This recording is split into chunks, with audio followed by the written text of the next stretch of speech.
the streets of Harlem still whisper his name like a warning and a legend all at once. Big L wasn't just another rapper trying to fight his way out the block. He was the one the block swore was about to blow. A punchline king with razor-sharp delivery, a mind built like a chessboard, and a pen that cut deeper than most people's past. He had the kind of talent that made industry giants nervous, and the kind of reputation that made Harlem move careful when he walked through. But behind all the wordplay, all the underground tapes, all the clout he earned before his first album even dropped, there was a shadow trailing him, a shadow carrying secrets, street ties, old grudges, and unspoken rules.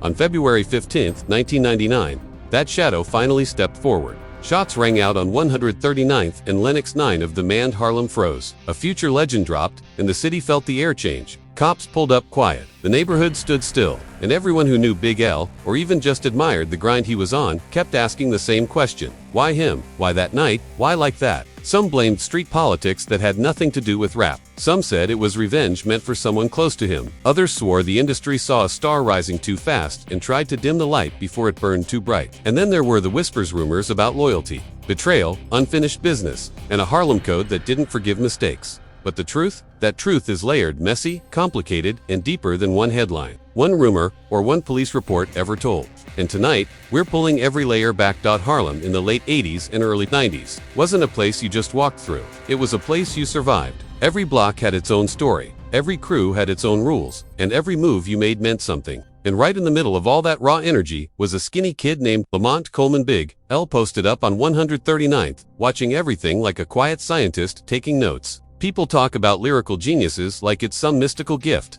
but for L, his genius came straight from what he witnessed day after day. The stick-ups, the hustlers, flashing quick money, the dealers playing chess with their freedom, the kids trying not to fall into traps that were set before they were even born. Harlem raised him with sharp edges, and he learned early that you either paid attention or you paid the price. Even when he was young, people in the neighborhood said he had that different aura, not loud, not reckless, not trying to be the toughest guy on the block. He just soaked everything in. He wasn't out there trying to prove he was a street legend, he was observing the ones who were. His pen started shaping those stories into something dangerous, something powerful, something that made older dudes pause like, yo, how he know all that? And it wasn't because he was in the middle of everything. It was because Harlem talked, Harlem showed, and Harlem never hid its truths from the kids watching quietly from the front steps. Before the world ever heard him, before Stretch and Bobbito started spinning his freestyle, before Lord Finesse took him under his wing, L was already building a rep. Not as a criminal, not as a troublemaker, but as a kid you didn't underestimate. You could feel his ambition even when he stood still. Harlem knew talent when it saw it, and the streets whispered about him long before the industry caught on. He had that rare combination: hunger, discipline, and something colder, insight. The kind most rappers, twice his age, didn't have. When he linked up with children of the corn and maize, bloodshed, the whole block felt the shift. It wasn't just rap to them. It was a way out. A hope with rhythm, a dream with teeth. Big L stood out even among that lineup. Everyone in that crew had potential, but L had inevitability. That's why people said he was next. That's why legends still call him one of the greatest lyricists ever. Because he wasn't just rhyming for fun, he was mapping the world he lived in with precision. His punchlines hit so hard because they came from authentic observation. He wasn't trying to glorify street life. He was documenting it like a journalist with a razor-sharp tongue. But the thing about having talent that big, it doesn't just attract fans.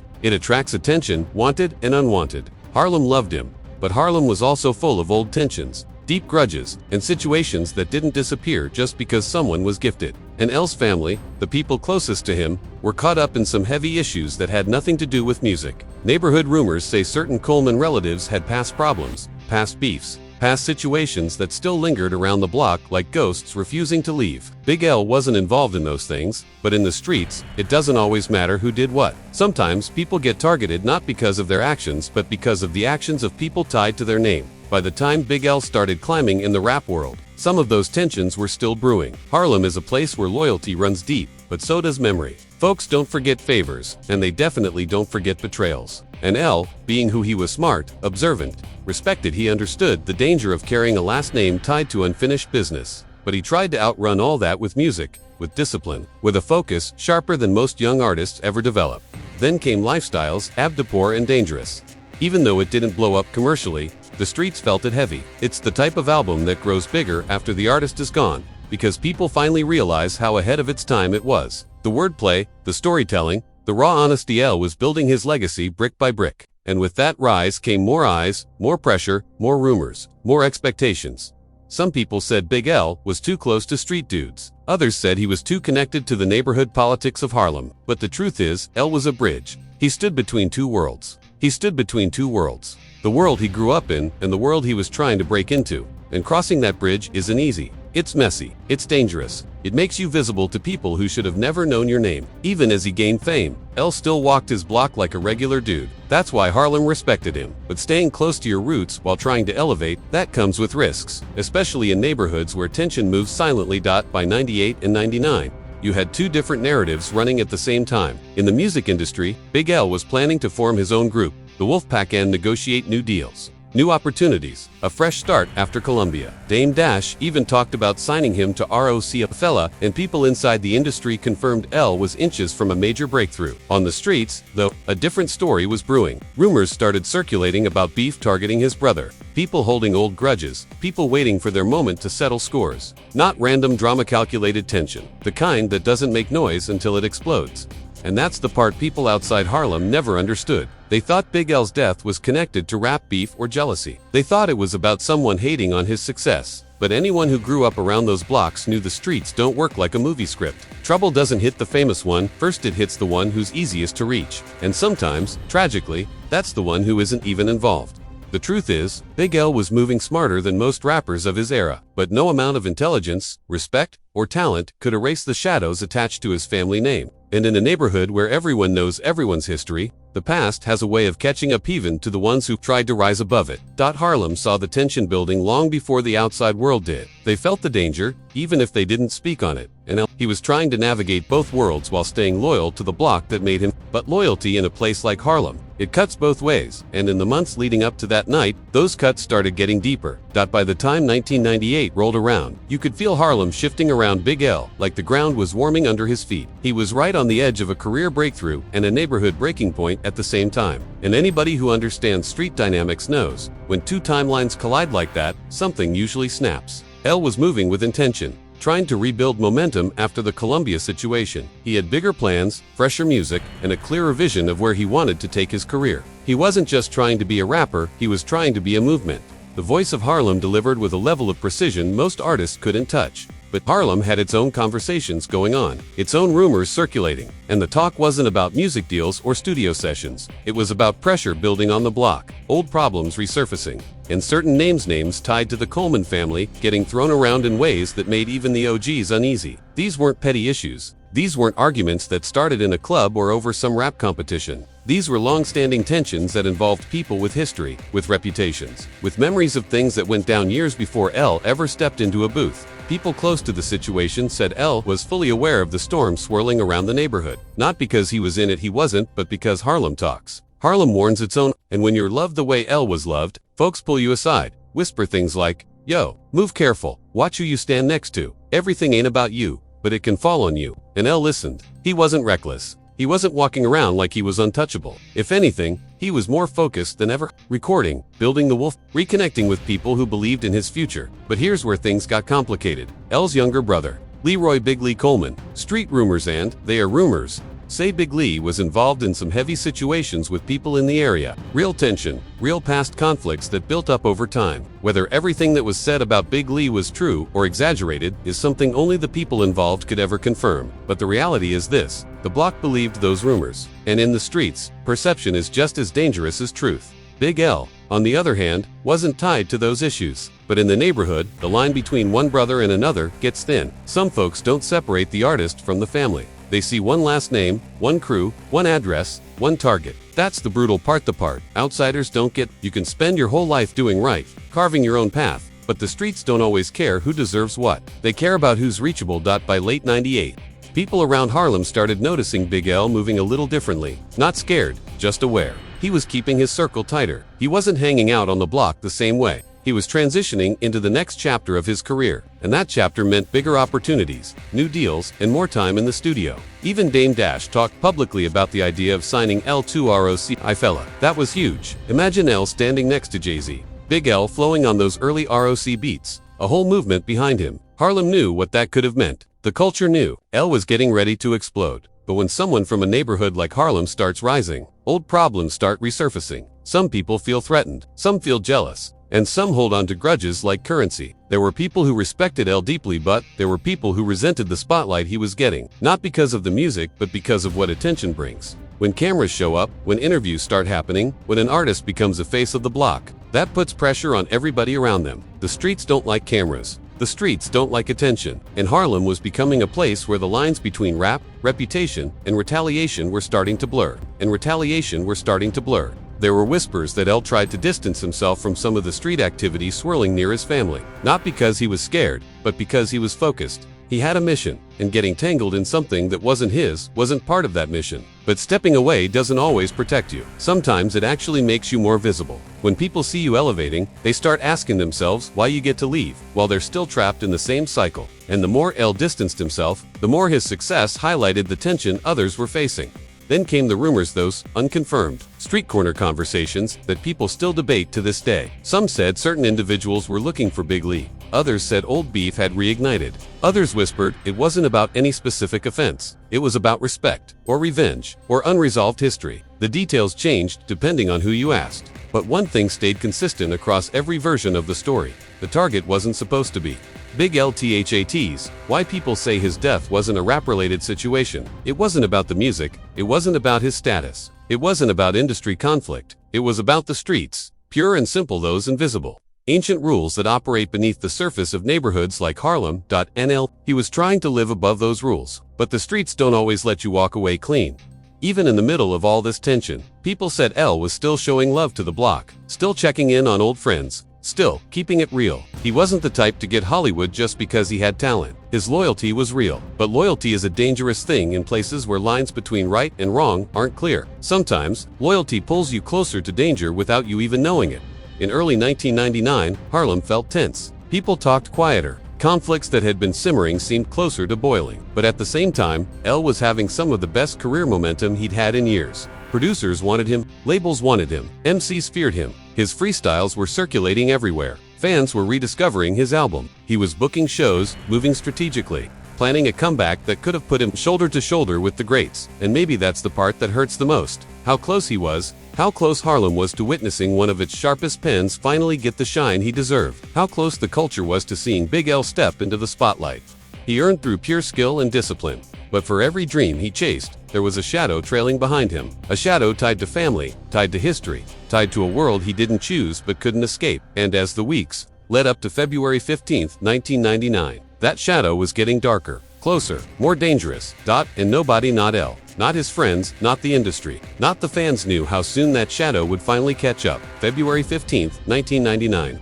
Wasn't supposed to be a day anyone remembered. It wasn't a holiday. It wasn't a show night. It wasn't some big moment in hip-hop. It was just a cold Monday in Harlem, quiet streets, people moving slow, minds on regular life. But sometimes the most ordinary days become the ones that change everything. Big L was on his block, the place he grew up, the place he trusted, and that's what made the whole thing hit so much harder. He wasn't somewhere random. He wasn't in the wrong place at the wrong time. He was in the right place. The place he always showed love to. The block he never turned his back on. Earlier that day, people said El was in good spirits, focused, moving like a man who knew his future was finally starting to open up. He had meetings lined up, music in the stash, plans happening behind the scenes. He was working on new material, trying to organize the Wolfpack into something real. Even his talks with Dame Dash rumors say they were closer to becoming something official than most people realized. But that's the cruel part about life. Success doesn't put pause on danger. Momentum doesn't erase your and Harlem was still Harlem.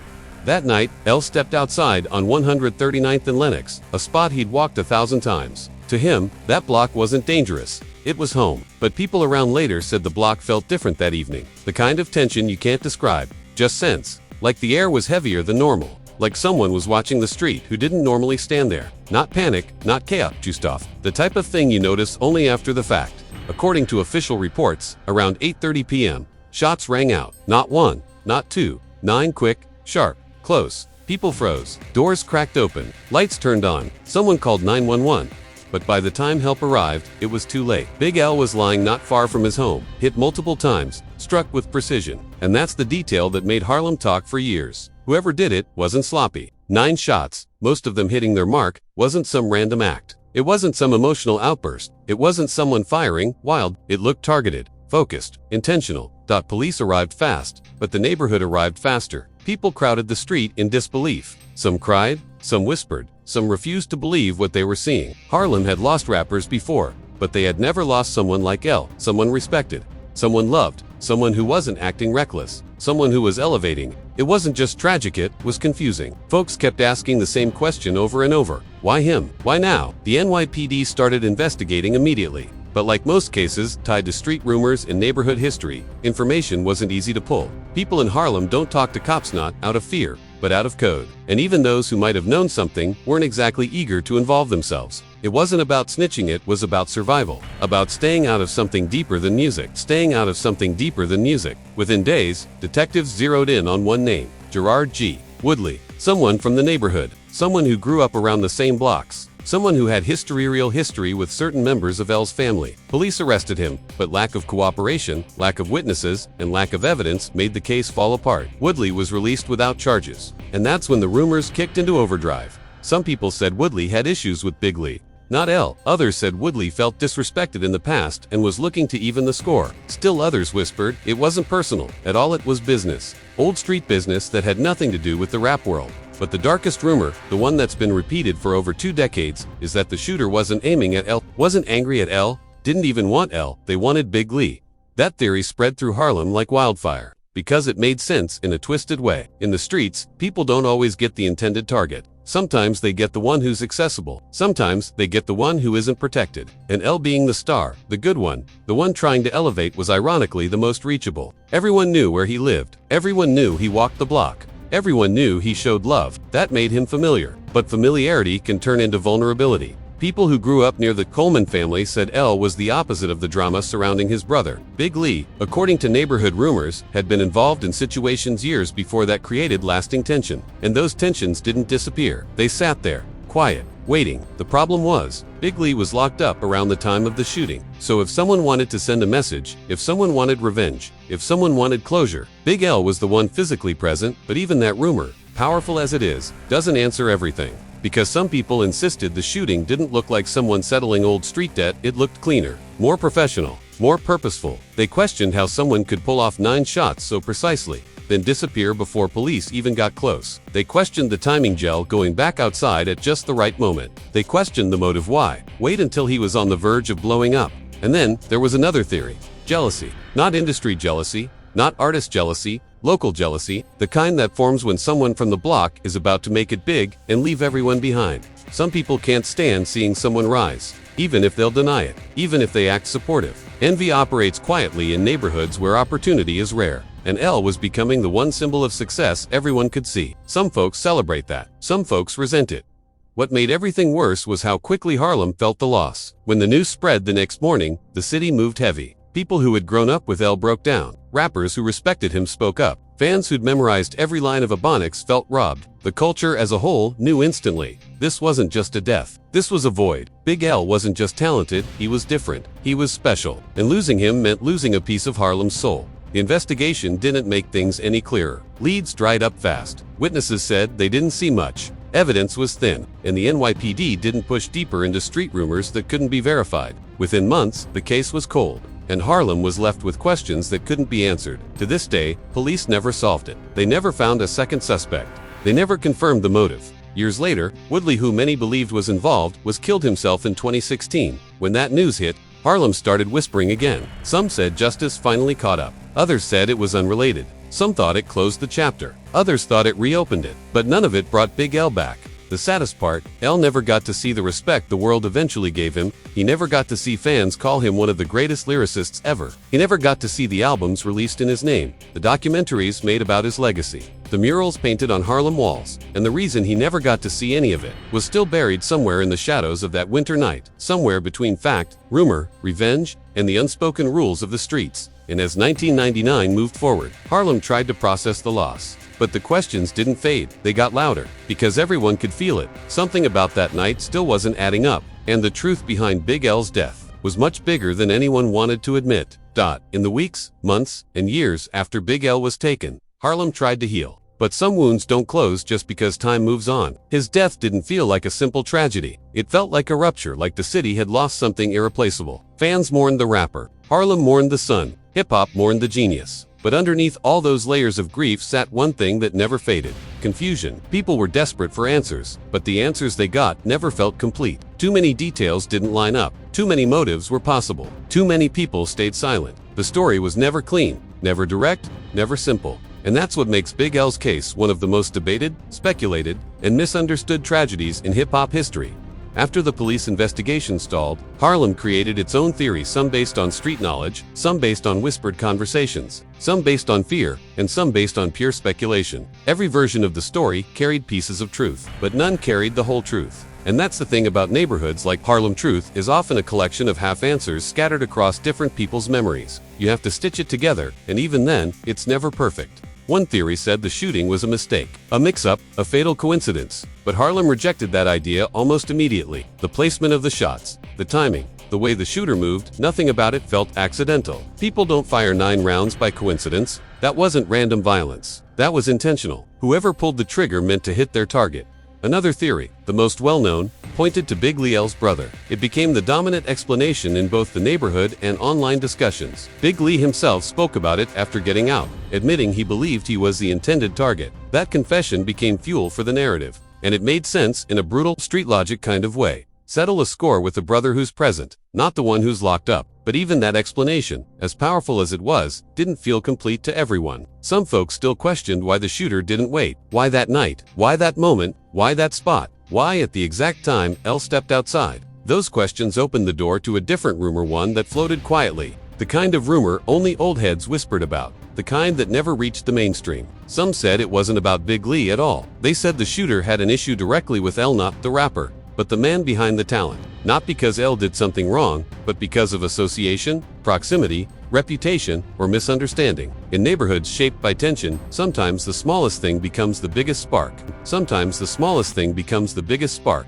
But then there was the third rumor, the darkest one. The one that suggested something deeper, more calculated, more strategic. The idea that his rising fame made him a problem for people who didn't want attention on the block. Big L was becoming too big, too visible, too recognizable. Fame brings cameras. Fame brings interviews. Fame brings people asking questions. And not everyone in Harlem wanted that. Some people build entire lives in the shadows. They survive by staying invisible. And when someone from their block starts attracting global attention, it can threaten their whole existence. Some people speculated that L's success made him a liability in ways even he didn't realize. But before people could settle into any one explanation, a different conversation started happening. His friends, his collaborators, the rappers who knew him personally, Lord Finesse, Fat Joe, Showbiz, Cameron, they all spoke about L with love, respect, and admiration. They described a man who wasn't tied to drama, who wasn't reckless, who was chasing music and music only. And their words sat in direct contrast to the theories swirling around Harlem. If L was truly uninvolved in the street issues people claimed, then why did this happen to him? Why did someone aim 9 shots at such a respected figure? Why did Harlem lose someone who wasn't living that lifestyle? Those contradictions made people look beyond simple street motives and start questioning bigger forces. Some pointed to the music industry, an industry notorious for shady deals, broken promises, and dangerous politics. L was on the verge of signing with ROC. That move would have changed New York rap forever. Imagine the lyrical battles, the collaborations, the energy. L stepping into that spotlight could have shifted the entire landscape. And any major shift in the music business creates friction. Some folks believed that his rising power in the underground, combined with a potential major signing, put him in the crosshairs of people who didn't want him to ascend. Not industry assassins, nothing that dramatic, but the ripple effect of becoming too valuable too fast. Of course, there's no evidence for that. No proof, just speculation grown from frustration, because people wanted an answer that matched the magnitude of the loss. When someone that talented dies senselessly, people naturally reach for explanations bigger than the streets. But sometimes the saddest truth is the simplest one. It might have been nothing more than a chain reaction of decisions made years before L ever dreamed of a record deal. Innocent people get caught in the crossfire of someone else's beef every day, and that reality doesn't go away just because the person is famous. Then years later, something happened that reopened the conversation. In 2016, Gerard G. Woodley, the man who was arrested and released in L's murder, was shot and killed in Harlem. The moment that news broke, the internet lit up with theories. Some said karma finally came around. Others said it was connected to old street situations, unrelated to Big L. Some believed his death was retaliation for L, even though it happened 17 years later and had no confirmed link. What people didn't realize was that Woodley had been connected to several high-profile incidents across Harlem. Some folks feared him. Some respected him. Some said the reason L's case was never solved was because people were scared to talk about Woodley. Police had their theories too. They said he was involved in several shootings over the years, even though many of those cases never stuck. But his death didn't reveal any new truths. If anything, it buried the answers deeper, and that's the theme of Big L's story. Layers upon layers of questions sitting on top of a truth no one has ever fully uncovered. Over time, documentaries were made, interviews were filmed, podcasts analyzed the case, fans dissected every detail, and bloggers kept revisiting the story. But no matter how many years passed, the timeline always ended the same way, with a mystery, a heartbreak, a void. And yet, even though the truth around his death stayed blurry, the truth around his legacy became clearer. Big L became a legend, not just because of the way he died, but because of the way he lived. Because of the pen he had, because of the influence he left, because of the fact that rappers today still study his flow, steal his punchlines, quote his bars, and call him one of the greatest to ever touch a mic. The tragedy of Big L isn't that he died young. The tragedy is that he died right when his world was about to change. Right when Harlem was ready to support him. Right when hip-hop was ready to embrace him. Right when the industry finally understood his genius. But the question remains, why was he taken? Revenge, mistaken identity, neighborhood politics, jealousy, old tension resurfacing, wrong place, wrong time, or a combination of all of it. Harlem still doesn't have the answer. Hip-hop still doesn't have the answer. The police never provided the answer. But the streets, they believe the answer is out there, locked away in memories, in whispers. In stories people are too scared or too loyal to share. And that's why the mystery of Big L has lasted this long. Because the truth isn't lost. It's hidden. Now that you done rode with me through this whole journey through Harlem blocks, old tapes, interviews, the real history, the tragedies, the rumors, and the legacy, here's where you come in. Stories like Big L's don't just fade away. They stay alive because we keep talking about them, learning from them, and making sure the truth don't get buried under the noise. So if you felt this breakdown, if you learned something new, or if you just respect the grind of keeping hip-hop history real, smash that like button right now. Not later, right now. And if you're new here, go ahead and hit that subscribe button too, because this channel is where we keep the culture honest, where legends get their flowers, where stories get told right, and where we don't run from the conversations that matter. Drop a comment below and tell me what you think really shaped Big L's fate. Was it the streets, the circle around him, the era, or something deeper? Keep it respectful, keep it real. And if you want more deep dive street documentaries just like this one, turn on those notifications, because trust me, you don't want to miss what's coming next. You don't want to miss what's coming next.